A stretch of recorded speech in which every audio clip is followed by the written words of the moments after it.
శబ్దవేది తరువాయి భాగం. గిరికోట చేరుకున్న విజయుడు అక్కడ తన తండ్రి చావును గురించి ఆరా తీయాలని చూస్తాడు. కొసకు అతని ప్రాణాలకే ముప్పు వస్తుంది. దీనిని గురించి ముందే తెలుసుకున్న కరుణ అతన్ని హెచ్చరిస్తుంది. విజయవర్మ కరుణను అక్కడే వదిలి ఎలాగైతేనే ప్రాణాలు దక్కించుకొని బయటపడతాడు. తరువాత ఏం జరిగిందో ఇప్పుడు విందాం. విజయుడు భీమవర్మ చేతిలో నుంచి తప్పించుకొని కూడా 4 నెలలు గడిచిపోయాయి. ఈ 3-4 నెలల్లోనూ విజయలక్ష్మి బిసల్పూర్, కోసల్పూర్ రాజ్యాల మధ్య 4-5 సార్లు చేతులు మారింది. ఇప్పుడు కోసల్పూర్ వారిదే పైచేయిగా ఉంది. అందువల్ల భీమవర్మ గారికి పట్టపగ్గాలు లేకుండా ఉన్నాయి. ఆయన కోసల్పూర్ రాజ్యానికి చెందిన మరికొంతమంది సర్దతులతో సహా నర్మదా నది తీరాన ఉన్న దేవీపూర్లో మకాన్ చేసి ఉన్నాడు. అదే దేవీపూర్లో ఊరి బయట నుండే ఒక పాడుబడిన సత్రంలో కూర్చొని 10-12 మంది ధనుర్ధారులు తమలో తాము ఏదో మాట్లాడుకుంటున్నారు. అర్ధరాత్రి అవుతున్నది. ఇంతలో ఒక దూత వచ్చి వారందరి మధ్య కూర్చొని ఉన్న ఒక యువకునితో, విజయ, భీమవర్మ 4 సైనికులతో ఇప్పుడు ఇక్కడే బయలుదేరుతున్నాడు అని చెప్పాడు. వెంటనే విజయవర్మ 4-5 అనుచరులతో ఆ దూతను వెంబడించాడు. ఆ దూత వారిని నర్మదా తీరానే తీసుకుపోతూ ఉన్నాడు. కొంత దూరం వెళ్ళిన తర్వాత వారికి తమ ముందు కాగడా వెలుగులో నడుస్తున్న చిన్న జట్టు ఒకటి కనిపించింది. అది భీమవర్మ జట్టు అయి ఉంటుందని వారు ఊహించారు. ఆ జట్టు కొంత దూరం పోయి నది ఒడ్డున పొదలు గుబురుగా ఉన్న ఒక చోట నిలబడిపోయింది. విజయవర్మ మొదలైన వారు కూడా కొంత దగ్గరకొచ్చి పొదల చాటున పొంచి ఏం జరుగుతుందా అని చూడసాగారు. కొంతసేపట్లో పొదల అవతల వైపు నుంచి వారికి ఇంకొక జట్టు రావటం కనిపించింది. 2 జట్ల నాయకులు పరిచయం చేసుకున్న తర్వాత ఏదో మాట్లాడుకోసాగారు. విజయుడు నిల్చున్న చోటికి వారు ఏమి మాట్లాడుకుంటున్నది సరిగ్గా వినిపించనే లేదు. కానీ మధ్య మధ్య కరుణ అన్ని విధాలా తగిన పిల్ల, శబ్దవేది బహిరంగంగా వీల్లేదు అనే మాటలు వినిపించినాయి. కొంతసేపటికి మాటలు ముగిశాయి. భీమవర్మ వెనుదిరిగి తన నివాసం వైపు సాగాడు. విజయవర్మ అతన్ని వెంబడించాడు. భీమవర్మ బస చేసింది నర్మదా తీరాన ఉన్న ఒక పురాతన భవనంలో. భవనానికి 3 వైపులా ఎత్తైన ప్రహరీ గోడలు ఉన్నాయి. ఒకవైపున నర్మదా ప్రహరీ గోడ కన్నా మిక్కిలిగా రక్షిస్తున్నది. ఈ భవనం విజయవర్మ ఇదివరకే గుర్తు పెట్టుకొని ఉన్నాడు. కానీ లోపలికి మాత్రం చొరబడ్డానికి వీల్లేకపోయింది. ఇంతకు ముందు జరిగిన సంభాషణను బట్టి విజయుడు కరుణ ఈ భవనంలోనే ఉన్నదని, ఏదో బలవంతపు పెళ్లికి ఏర్పాట్లు జరుగుతున్నాయని ఊహించాడు. అందువల్ల తరుణం మించకముందే అతడు ఈ భవనం మీద దాడి చేసి కరుణను విడిపించక తప్పదని నిశ్చయించుకున్నాడు. అందువల్ల అతడు భీమవర్మ, అతని అనుచరులు లోనికి ప్రవేశించే సింహద్వారాలు మోయించిన తర్వాత చుట్టుపక్కల తిరిగి తన దాడికి వీలు చూసుకోసాగాడు. ఇలా చుట్టుపక్కల పరికించి చూచి కాపలా చాలా కట్టుదిట్టంగా ఉన్నందువల్ల గోడలు దాటడం సాధ్యం కాదని, నది వైపు నుంచి దాడి చేయటమే ఇంతకన్నా సులభము అని అతడు తేల్చుకొని తన అనుచరులతో సత్రానికి మరలాడు. కానీ మరలా కొద్ది దూరం వెళ్లారో లేదో ఎవరో వారిని అడ్డగించారు. వీరు తప్పకుండా భీమవర్మ అనుచరులే అనుకున్నారు విజయుడు, అతని అనుచరులు. ఇంకేం, కత్తులు దూసి ఆ చీకట్లో అడ్డగించిన వారి మీద విరుచుకుపడ్డారు. కానీ ఇలా కొంతసేపు పోరు జరిగిన తర్వాత నువ్వెవరంటే మీరెవరని పలుకరించుకొని తరువాత గాని ఉభయులకు తమ పొరపాటు తెలిసి రాలేదు. అప్పుడు తెలిసింది విజయునికి తను పోరింది పూర్వం కరుణను పెంచి పెద్దానిగా చేసిన చంద్రదుర్గాధిపతులతో అని. ఇద్దరికీ భీమవర్మ బద్ధశత్రువే. 2వ రోజు ప్రొద్దున్నే కలుసుకొని అన్ని విషయాలు మాట్లాడుకుందామని నిశ్చయించుకొని ఇరువురు ఎవరి త్రోన వారు వెళ్ళిపోయారు. మరుసటి రోజు ప్రొద్దున్నే నర్మదా తీరాన విజయుడు చంద్రదుర్గాధిపతిని కలుసుకున్నాడు. ఇద్దరికీ భీమవర్మ శత్రువు కావటం మూలాన స్నేహం కలియడానికి అట్టేసే పట్టలేదు. విజయుని యందు చంద్రదుర్గాధిపతికి మంచి అనురాగం, విశ్వాసం కలిగాయి. ఇద్దరూ కలిసి కరుణను రక్షించడానికి ఉపాయాలు ఆలోచించి చివరకు ఆ రాత్రే నది వైపు నుంచి భీమవర్మ నివాసం మీద దాడి చేయడానికి నిశ్చయించుకున్నారు. కరుణను విజయునికిచ్చి చేయటానికి తనకేమాత్రం అభ్యంతరం లేదని కూడా చంద్రదుర్గాధిపతి వాగ్దానం చేశాడు. విజయుని అనుచరుల్లో పడవల పానయ్య అనే నడి వయసు గల వ్యక్తి ఒకడున్నాడు. ఈ పానయ్యకు ఓడలు, పడవలు నడపటంలో చాలా అనుభవం ఉంది. విజయుడు బసకు తిరిగి వచ్చి అతనితో, ఏం పానయ్య, రాత్రికి ఎక్కడైనా సరే పెద్ద పడవ ఒకటి దొంగలించాలి, కొంచెం పని ఉంది అన్నాడు. ఓ, అదెంత పని? రేవులో ఉన్న పడవలన్నీ మనవే అన్నాడు పానయ్య. రేవులో పడవలు చాలా ఉన్నాయి. వాటన్నిట్లో ఒక పడవ మటుకు వీరికి బాగా ఉపకరించేలాగా ఉంది. పానయ్య ఆ పడవను మనసులో గుర్తుపెట్టుకొని విజయన్కి ఆ సంగతి చెప్పించాడు.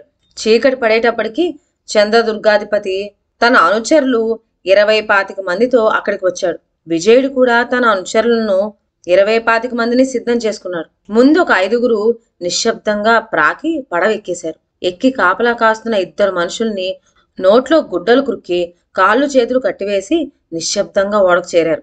వారిద్దరిని ఎక్కడో దూరంగా తీసుకువెళ్లి పడవేసి వచ్చారు. తరువాత అందరూ బిలబిలమంటూ పడవెక్కేశారు. పానయ్య చుక్కాన్ని పట్టాడు. పడవ శరవేగంతో నది బలాన్ని చీల్చుకుంటూ ముందుకు సాగింది. మబ్బులు పడుతున్నాయి, లక్షణాలంత బాగులేవు అన్నాడు పానయ్య ఆకాశం వంక చూసి. అవును, లక్షణాలు చూస్తే తుఫాను వచ్చేటట్టుంది. ముహూర్తం అంత మంచిది కాదేమో అన్నాడు చంద్రదుర్గాధిపతి కూడా. చూద్దాం ఏదెలా జరుగుతుందో అన్నాడు విజయుడు. తుఫానేమిటి, భూకంపం వచ్చినా ఈ రాత్రి కరుణను విడిపించక తప్పదు అనుకుంటున్నాడు అతని మనసులో. క్షణం క్షణం చీకటి గాఢమవుతున్నది. పడవ భీమవర్మ నివాసం దరిదాపులకి చేరుకునేసరికి అంతటా కటిక చీకటి కమ్ముకున్నది. కన్ను పొడుచుకున్నా కాన్ రావటం లేదు. గాలి కూడా బొత్తిగా సద్దుమణిగింది. వచ్చేశాం అన్నాడు విజయుడు. ఎప్పుడు పడవ ఓడకు చేరుతుందా, ఎప్పుడు క్రిందకి ఉరుకుదామా అని ఊగిసలాడుతున్నారు అందరూ. ఎలాగైతేనేం పడవ భవనం ప్రక్కనే ఒడ్డుకు చేరుకున్నది. విజయుడు ముందు క్రిందకు దూకేశాడు. అతని వెనకనే ఇంకా కొంతమంది కూడా దూకారు. మిగిలిన వాళ్ళంతా పడవలో ఉండండి, మేం ముందు పోయి స్థితిగతులు ఎలా ఉన్నాయో చూసి వస్తాం అన్నాడు విజయుడు. అలాగేనని చంద్రదుర్గాధిపతితో సహా మిగిలిన వాళ్ళంతా పడవలోంచి క్రిందకి దిగలేదు. మేఘాల ఆకాశంలో కుప్పలు తిప్పలుగా పోగు కాసాగాయి. చుక్కలన్నీ మటుమాయమయ్యాయి. అకస్మాత్తుగా పెనుగాలి విజృంభించింది. విజయవర్మ తన అనుచరులతో జాగ్రత్తగా అడుగడుక్కు ఆగుతూ ముందుకు సాగాడు. భవనం వెనకవైపు గనక కాపలా వాళ్ళు ఎవ్వరుండరని అతని ధైర్యం. ఇంతలో అతని అనుచరుల్లో ఒకడు ఒక చిన్న బండకు కొట్టుకున్నాడు. బండ అలాగే పల్లాన పడి దొర్లుకుంటూ పోయింది. ఇంకేముంది, భవనం గోడ మీద నుంచి ఒక బాణం రివ్వున వచ్చి అతని అనుచరుల్లో ఒకరికి తగిలింది. వెనక్కు తగ్గండి అని విజయుడు ఆజ్ఞాపించేలోగానే పైనుంచి బాణాల వర్షం కురియసాగింది. అతని అనుచరులు వెనుతిరిగి పరిగెత్తారు. ఇంతలో వర్షం, గాలి ఒక్కమారే ప్రారంభమైనాయి. ఆ తుఫాను హోరులో పారిపోతున్న వారి కేకలు, వెంబడిస్తున్న వారి కేకలు కలిసి మరింత కోలాహలం చెలరేగింది. ఎలాగైతేనేం విజయవర్మ అతని వెంటనున్నవారు పడవను సమీపించారు. కాని పడవ ఒడ్డునే లేదు. అప్పుడే పెనుగాలి మూలాన నదిలో రేగుతున్న తరంగాల వల్ల ఒడ్డుకు దూరంగా వెళ్ళిపోయింది. దాన్ని మళ్లీ ఒడ్డుకు చేర్చడానికి పానయ్య వశం కావటం లేదు. వెనుక నుంచి శత్రువులు తరుముతున్నారు. ధారాపాతంగా వర్షం కురుస్తోంది. హోరుగాలి వల్ల కాలు నిలపటానికే వీల్లేకుండా ఉంది. మధ్య మధ్య మెరిసి పట్టపగలగా చేస్తున్న మెరుపుల వెలుగులో శత్రువులకు గురి బాగా చిక్కుతున్నది. ఇక ఆలోచించడానికి కూడా వ్యవధి లేదు.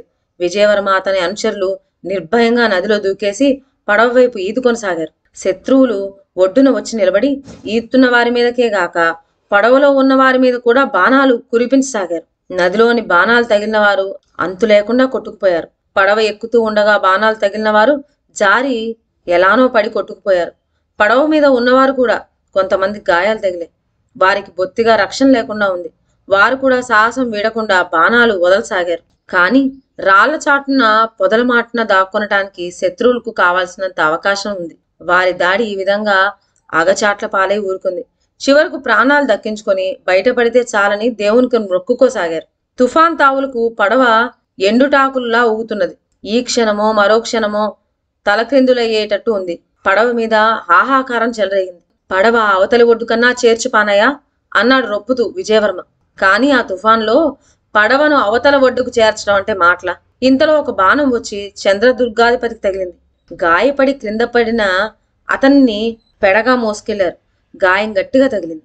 ప్రాణభయం కూడా ఉన్నందువల్ల అతడు విజయుణ్ణి పిలవసాగాడు. విజయుడు వెళ్లి విచారంగా అతని ప్రక్కనే నిలబడ్డాడు. అబ్బాయి, నీవు ఏ పక్షం వాడివి? బిసల్పూరా కోసల్పూరా అని అడిగాడు అతను. భీమవర్మ కోసల్పూర్ వాడు. అతడు నాకు చండీదాసుకు శత్రువు. అందువల్ల మీరు మమ్మల్ని కూడా బిసల్పూర్ వాళ్ళమనే అనుకోవచ్చు అన్నాడు. తాను ఏ పక్షానికి చెందినవాడో కూడా తెలియని విజయుడు, అయితే విను, అసలు నేను ఈ నగరం వచ్చింది కరుణ కోసం కాదు. కరుణ ఇక్కడ ఉన్నదని కూడా నాకు తెలియదు. నేనిక్కడ వచ్చింది శత్రువుల బలబలాలు కనుక్కోటానికి. ఆ పని కొంతవరకు నెరవేరింది.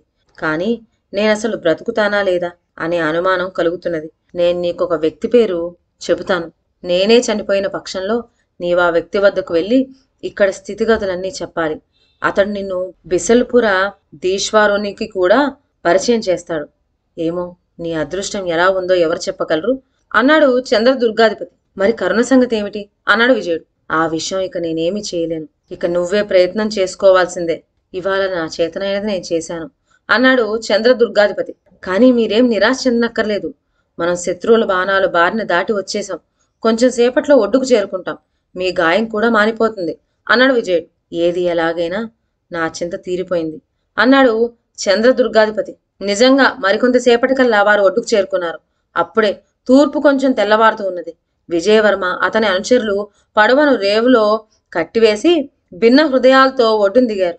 చంద్రదుర్గాధిపతి అనుచరులు గాయపడిన తమ యజమాన్ని మోసుకుంటూ బసకు తీసుకెళ్లారు. ఆ రాత్రి కరుణను విడిపించడానికి వారు చేసిన ప్రయత్నం ఈ విధంగా విప్తకరంగా పరిణమించింది. అయితే ఈ ప్రయత్నం వల్ల విజయుడికి చంద్రదుర్గాధిపతికి స్నేహం మటుకు లభించింది. ఇక ముందు కరుణను విడిపించడానికి నాకెవ్వరి సహాయమూ అక్కర్లేదు.